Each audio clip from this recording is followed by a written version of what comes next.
할렐루야. 2월 10일 새벽 기도를 하나님 앞에 올려드리도록 하겠습니다. 우리 기도함으로 하나님께 앞에 나아가도록 하겠습니다. 하나님 아버지 감사합니다. 오늘 또 주님께서 이 하루를 깨우셔서 말씀을 시작으로 하나님 앞에 나아갈 수 있도록 해주셔서 감사합니다. 오늘 하루를 시작하는 순간부터 잠드는 그 마지막 순간까지 주님의 말씀을 붙들 수 있도록 오늘의 이 아침의 말씀을 통하여 우리의 삶에 개입하여 주시옵소서. 함께 하실 줄 믿사오며 살아계시며 역사하시는 예수 그리스도의 이름으로 기도드립니다. 아멘. 그때에 이스라엘 사람들이 기드온에게 이르되 당신이 우리를 미디안의 손에서 구원하셨으니 당신과 당신의 아들과 당신의 손자가 우리를 다스리소서. 내가 너희를 다스리지 아니하겠고 나의 아들도 너희를 다스리지 아니할 것이요 여호와께서 너희를 다스리시리라. 내가 너희에게 요청할 일이 있으니 너희는 각기 탈취한 귀고리를 내게 줄지니라. 이는 그들이 이스마엘 사람들이므로 금 귀고리가 있었습니다.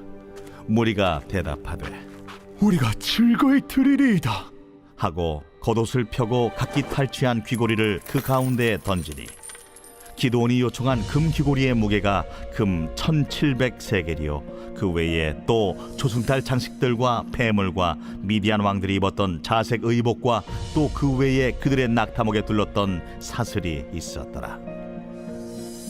기드온이 그 금으로 에봇 하나를 만들어 자기의 성읍 오브라에 두었더니 온 이스라엘이 그것을 음란하게 위함으로 그것이 기드온과 그의 집의 올무가 되니라. 미디안이 이스라엘 자손 앞에 복종하여 다시는 그 머리를 들지 못하였으므로 기드온이 사는 40년 동안 그 땅이 평온하였더라. 요아스의 아들 여룹바알이 돌아가서 자기 집에 거주하였는데 기드온이 아내가 많으므로 그의 몸에서 낳은 아들이 70명이었고 세겜에 있는 그의 첩도 아들을 낳았으므로 그 이름을 아비멜렉이라 하였더라. 요아스의 아들 기드온이 나이가 많아 죽음에 아비에셀 사람의 오브라에 있는 그의 아버지 요아스의 묘실에 장사되었더라.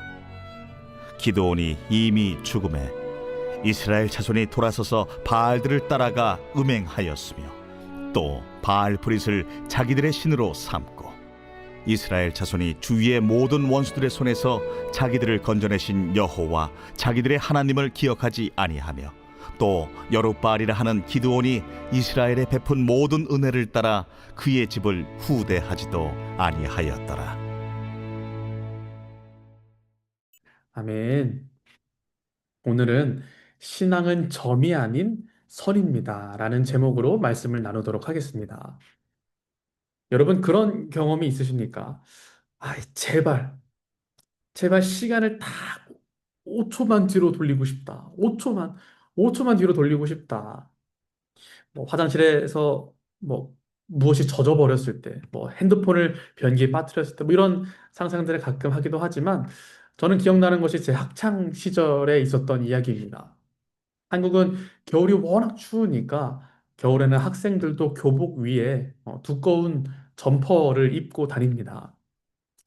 제가 이남 일녀 중에 막내인데 제가 가지고 있던 패딩 또 점퍼들이 대부분 형님이 입던 것을 물려서 받은 옷이었어요. 그래서 많이 해지고 조금 오래되다 보니까 제가 어머니께 어머니 너무 비싸지는 않더라도 꼭 좋은 건 아니더라도 이번에는 새 점퍼를 한번 사주셨으면 좋겠습니다. 제가 너무 비싼 것도 아니고 합리적인 가격으로 한번 골라보겠습니다. 라고 말씀드리니까 어머니께서 그래, 한번 살 때 된 것 같다라며 오케이를 하셨어요. 저는 신이 나서 드디어 어떤 것을 고를까? 어떤 것이 춥지도 않고 많이 비싸지도 않고 이 친구들 보기에도 그래도 멋있는 점퍼를 살 수 있을까? 오랜 시간 고민해서 인터넷으로 주문하였어요. 한 2주일쯤 지났나요? 그 새로 산 옷이 큰 택배 박스와 함께 집 앞에 도착했습니다. 야, 이제 그동안 입었던 낡은 패드는 이제 안녕이다 라면서 신이 나서 그 박스를 제 방에 들고 와서 집에 있는 퍼터칼을 들고 신나게 그 박스 테이프를 뜯었어요. 너무 신이 났었어요. 근데 박스를 열어보니 뭔가가 이상했습니다. 테이프 아래에 이 박스 테이프 아래에 옷을 보호하는 비닐이 이렇게 찢어져 있는 거예요. 아이, 괜찮겠지. 한 겹만 좀 찢어진 거겠지. 그래서 그 박스를 또, 비닐을 열어보니까 그 밑에 있는 것도 찢어지고, 그 밑에 있는 것도 찢어지고, 가장 밑에 있는 그 새로 산 점퍼가 길게 쭉 찢어져 있었습니다.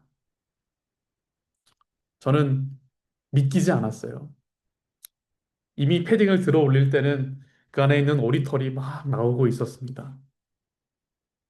그때 그 감정이 지금도 생생합니다. 제가 다른 것들은 다 희미해졌어도 한 가지 기억나는 것이 제가 드라마 주인공처럼 혼자 방 안에서 소리도 못 지르고 누가 들을까 봐 아, 안 돼, 안 돼. 하나님 5초만 돌려주세요, 주님. 5초만 시간을 돌려주세요. 라고 웃지 못할 기억이 있습니다. 그 옷을 들고 이제 매장에 가니까 매장에서는 아, 이거 너무 이렇게 길게 잘려 있어서 원상복구는 안 돼요. 저희가 해드릴 수 있는 거는 그 위에 똑같은 최대한 비슷한 색깔의 천을 덧대는 것 뿐입니다. 야, 하늘이 무너진 것 같았습니다. 하지만 곧 이내 현실을 받아들이고 저는 그 새로 산 점퍼 아직 한 번도 입어보지 못했지만 누더기처럼 긴 이 천이 덧대 있는 그 옷을 덧입고 학교에 입고 다녔던 기억이 납니다. 돌이켜봐서 아, 제가 왜 그날 그런 실수를 했을까? 왜 하필 그날 그 한 번의 실수를 했을까라고 생각해 보면 저는 물건이 오면 빨리빨리 그 물건을 뜯어볼 생각에 이 조심성 없는 습관, 이미 그 습관을 이전부터 꾸준히 가지고 있었던 것입니다. 그 습관들이 그 조급함이 선처럼 쭉 이어져서 그날의 마침표, 그 큰 따옴표를 한번 쭉 찍은 것뿐이지 그 선은 쭉 이어져 오고 있었던 것이죠. 그리고 그날의 실수 이후로 저는 지금도 박스를 열 때 커터 칼로 조심스럽게 아니면 차라리 그냥 힘으로 테이프만 뜯어내지 절대 박스를 커터 칼로 과감하게 자르는 행동을 하지는 않습니다. 어쩌면 또 그날의 실수가, 그날의 교훈이 없었더라면 이전에 서던 습관이 선처럼 쭉 이어져서 또 다른 더 귀한 물건을 상하게 만들었을지도 모르죠. 이와 같이 짧은 이야기였지만 우리의 인생은 하나의 점, 하나의 사건, 이벤트로 연결되어 있는 것이 아니라 이전부터 쭉 이어져 오던 나의 습관, 드러나진 않았어도 내 밑에 있던 욕심, 누구도 알지 못했던 나의 혼자만의 시간에 가지고 있었던 그런 안 좋은 버릇들이 선으로 이어져서 그것이 사건으로 드러나게 되는 것 뿐입니다. 모든 것들은 이미 선으로 길게 이어져 오고 있었던 것이죠. 오늘 우리가 함께 살펴본 기드온의 마지막 이야기 역시도 마찬가지입니다. 우리가 잘 아는 것처럼 기드온은 겁이 많고 하나님을 신뢰하지 못했던 사람에서 하나님을 위해 전쟁에 나서서 싸우는 용사로 거듭나게 되었습니다. 그래서 이 8장 전체의 내용을 보면 이전의 기드온과는 좀 다른 모습의 기드온을 볼 수 있습니다. 가문 간의 갈등을 직접 중재하기도 하고요. 미디안의 왕을 처단하러 가는 길에 너희들 나를 돕지 않아? 또 조롱했던 그런 사람들 나중에 돌아올 때 직접 처단하기도 합니다. 굉장한 카리스마를 보여주었죠. 그때에 이 많은 힘과 권력과 리더십을 보여주던 기드온이 오늘 본문 23절에서 여호와께서만 이스라엘을 다스릴 것이다 라는 멋진 말, 그 훌륭한 고백 이전에 21절에서 다음과 같은 의아한 행동을 합니다. 사사기 8장 21절입니다. 세바와 살문나가 이르되 내가 일어나 우리를 치라. 사람이 어떠하면 그의 힘도 그러하니라 하니 기드온이 일어나 세바와 살문나를 죽이고 그들의 낙타목에 있던 초승달 장식들을 떼어서 가지니라. 잘 아시는 것처럼 세바와 살문나는 이방신을 섬기던 미디안 왕이었어요. 미디안 사람이었습니다. 그들의 낙타에 달려있던 초승달 장식을 가져왔다. 여기서 이 초승달 장식은 달의 신, 1월 신상에서 그 달의 신의 보호를 소원하는, 그 보호를 바라는 값비싼 장신구입니다.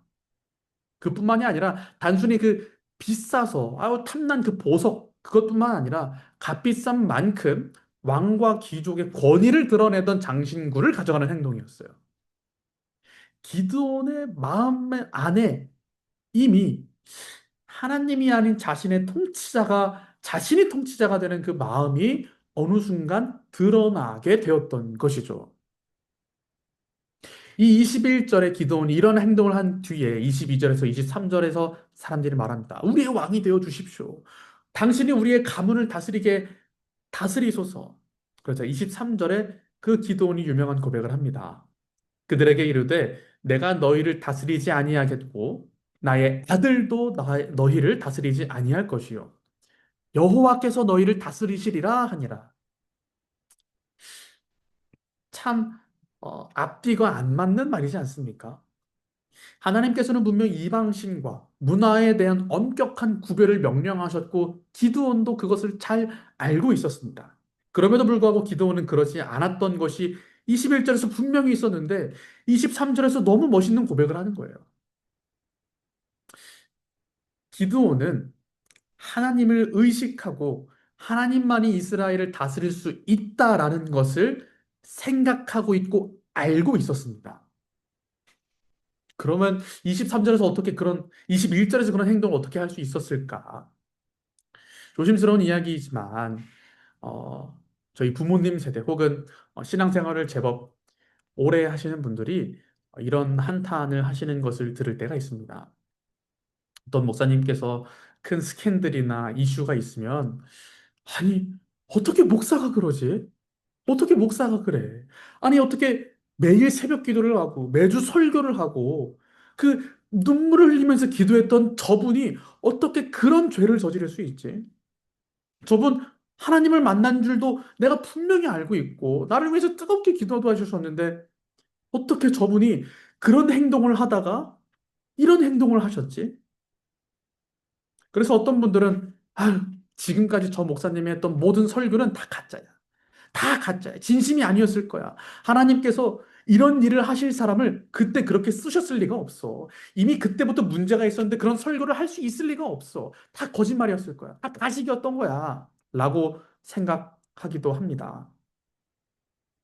제가 이 목회가 무엇인지 논하기에는 아직 경험이 많이 부족하지만 저는 개인적으로 그런 분들이 이전에 했던 모든 설교, 기도, 진심 어린 눈물들, 진심들, 이 모든 것들이 가짜라고는 생각하진 않습니다. 그때 당시에는 정말 진심이라고 생각해요.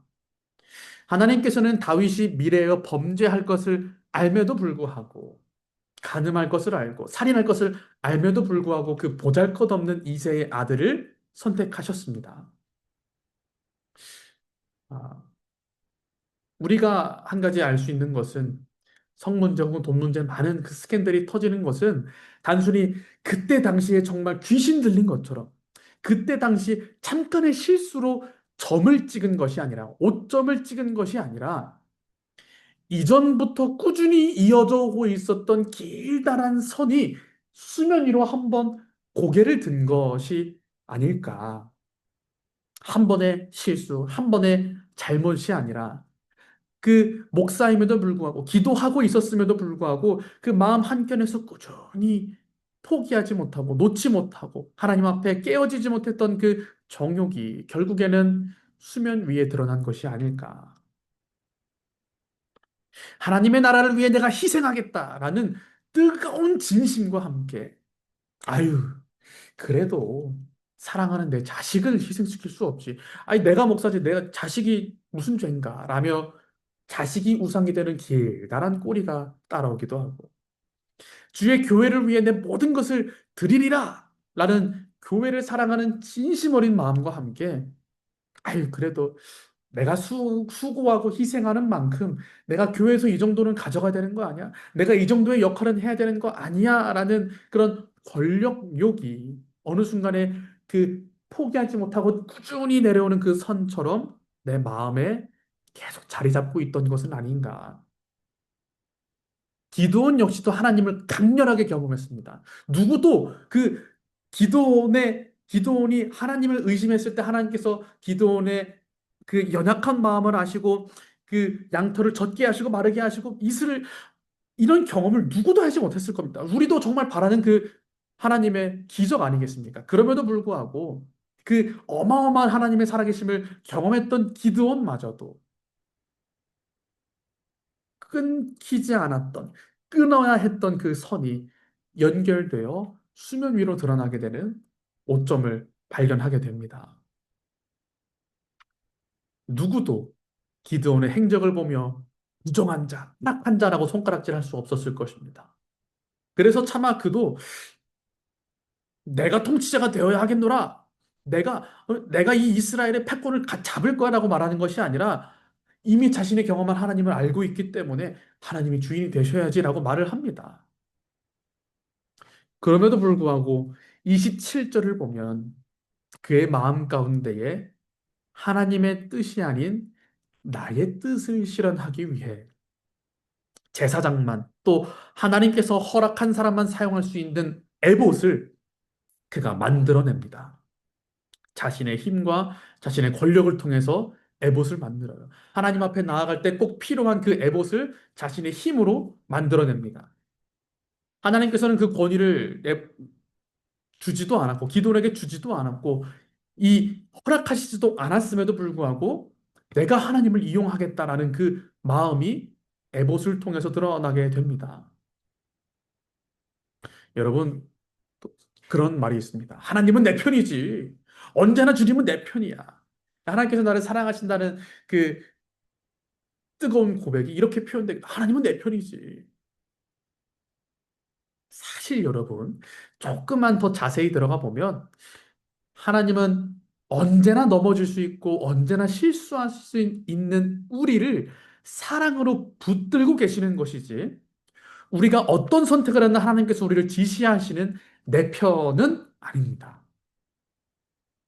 우리가 새벽에 깨어 오늘도 기도하는 이유는 하나님은 내 편이다. 그러니 내가 비오니 간절히 비오니 이 모든 소원을 이루어 주시옵소서를 위해서 우리가 이 새벽에 깨어 기도하는 것이 아닙니다. 우리가 오늘 이 아침에도 하나님 앞에 나와 기도하는 이유는 주님, 나의 소원과 욕심은 이러합니다. 이 마음, 이 부족한 마음, 주님께서 받아주시옵고 주의 영으로 나를 채워 주옵소서. 우리가 기도하는 이유는 우리의 이 욕심이 실현되기를 원하는 것이 아니라 하나님의 뜻이 우리 안에 자리 잡고 우리가 가지고 있었던 모든 마음 가운데 정욕과 죄들은 하나님 앞에 내려놓을 수 있도록 이 시간에 깨어 기도하는 것 아니겠습니까? 여러분, 오늘 이 아침에 주님께 기도할 때 주여 내 마음에 아직 끊어지지 않는 죄의 사슬이 있습니다. 주님 언젠가는 그것이 기드온처럼 드러나게 될 텐데 주님, 그것을 내가 말씀을 통해서 알고 배웠음에도 주님 앞에 내려놓지 못하는 이런 미련하고 아둔한 마음이 있습니다. 주여, 나에게 자복하고 회개하는 마음을 허락하여 주시옵소서라며 기도할 수 있는 마음이 있기를 소원합니다. 어, 제 개인적인 신앙 고백을 나누자면, 제가 아들이 한 명 있는데 이름이 이레입니다. 아내가 아이의 이름을 선택했습니다. 이레, 여호와 이레의 하나님. 이 이름을 정한 후에 창세기 22장을 다시 읽는데, 야, 이전에는 느껴보지 못한 정말 무거운 마음으로 이 말씀이 읽히기 시작했습니다. 창세기 22장 12절입니다. 사자가 이르되 그 아이에게 내 손을 대지 마라. 그에게 아무 일도 하지 말라. 네가 내 아들 내 독자까지도 내게 아끼지 아니하였으니 내가 이제야 네가 하나님을 경외하는 줄을 아노라. 하나님께서 너가 나를 경외한 줄로 알겠다, 인정하겠다라고 하신 그 믿음이 칼과 목재를 들고 출발하는 그 순간도 아니었고, 한 걸음 한 걸음 산에 올라가는 순간도 아니었고, 아들이 재물은 어디 있습니까? 라고 그렇게 묻는 순간에도 계속 걸어갔던 그 순간도 아니고, 아들을 밧줄로 꽁꽁 묶는 그 순간도 아니라, 나의 모든 것이 이미 들인 바 되었을 때, 이미 들인 바 되었을 때, 그제서야, 내가 이제야, 네가 이미 들인 것이 되었을 때 경외하는 줄을 알노라. 그제서야 여호와 이레의 하나님, 주님의 산에서 준비되는 은혜를 누릴 수 있게 된다는 것이죠. 여러분, 하나님은 드림직한 믿음, 헌신할 듯한 믿음을 원하시는 것이 아니라 이미 다 들여진 마음을 원하십니다. 참 어렵고 무섭고 무거운 마음이에요. 이미 들여진 마음을 원하십니다. 하나님은 거기까지 도달하시기를 원하십니다. 예수님께서 십자가를 지실 법하게 채찍만 맞고 야, 이만하면 됐다가 아니라 골고다 언덕을 올라갈 법할 때가 아니라 사람들이 모욕하며 스스로 너 스스로를 먼저 구원해 보아라라고 이야기하는 그 모욕을 당할 때까지가 아니라 십자가에서 이 죽음이 왔다 갔다 하고 숨이 허덕이는 그 순간이 아니라 죽기까지 순종했을 때에 하나님께 온전한 순종이 됩니다. 호 오늘 아침에 기도할 때 주님, 내가 하나님의 일을 한다고 하지만 또 하나님을 위해서 산다고 하지만 그리고 분명히 하나님을 향한 간증도 있고 많은 사람들이 나를 믿는 사람이라고 말하지만 주여 내 마음 가운데에 기드온처럼 한 구석에 초승달 장식을 숨긴 것처럼 나 역시 한쪽 품에 나의 정욕을 놓지 못하는 것이 있습니다. 주여 고백하오니 이것 떼가시고 주의 영을 더하여 주시옵소서라며 기도할 수 있기를 소원합니다. 사랑하는 성도 여러분, 주님의 그 훈계를, 주님의 그 채찍을 사모하시기를 바랍니다. 잘 쓰임받은 기드온이 자신의 정욕을 끊어내지 못하고 자신의 그 정욕의 선을 끊어내지 못하여 바알을 섬기는 집안으로 전락하게 된 것과 같이 되지 마시고 내 안에 이어져 오고 있는 악한 선을 끊어낼 수 있는 용기와 힘과 지혜를 달라고 기도할 수 있기를 소원합니다. 마지막으로 히브리서 말씀을 읽고 주기도문으로 예배를 마치시겠습니다. 세번역 성경으로 한번 읽어보도록 하겠습니다. 여러분은 죄와 맞서서 싸우지만 아직 피를 흘리기까지 대항한 일은 없습니다. 또 여러분은 하나님께서 여러분을 향하여 자녀에게 말하듯이 하신 이 권면을 잊었습니다. 내 아들아, 주님의 징계를 가볍게 여기지 말고 그에게 꾸지람을 들을 때에 낙심하지 말아라. 주님께서는 사랑하시는 사람을 징계하시고 받아들이시는 아들마다 채찍질 하신다. 징계를 받을 때에 참아내십시오. 하나님께서는 자녀에게 하시듯이 여러분에게 대하십니다. 아버지가 징계하지 않는 자녀가 어디에 있겠습니까? 모든 자녀가 받은 징계를 여러분이 받지 않는다고 하면 여러분은 사생아이지 참 자녀가 아닙니다. 아멘. 하나님 아버지 감사합니다. 오늘 이 말씀을 통하여 주님께서 우리에게 말씀하시고자 하는 훈계와 교훈을 듣기를 원합니다.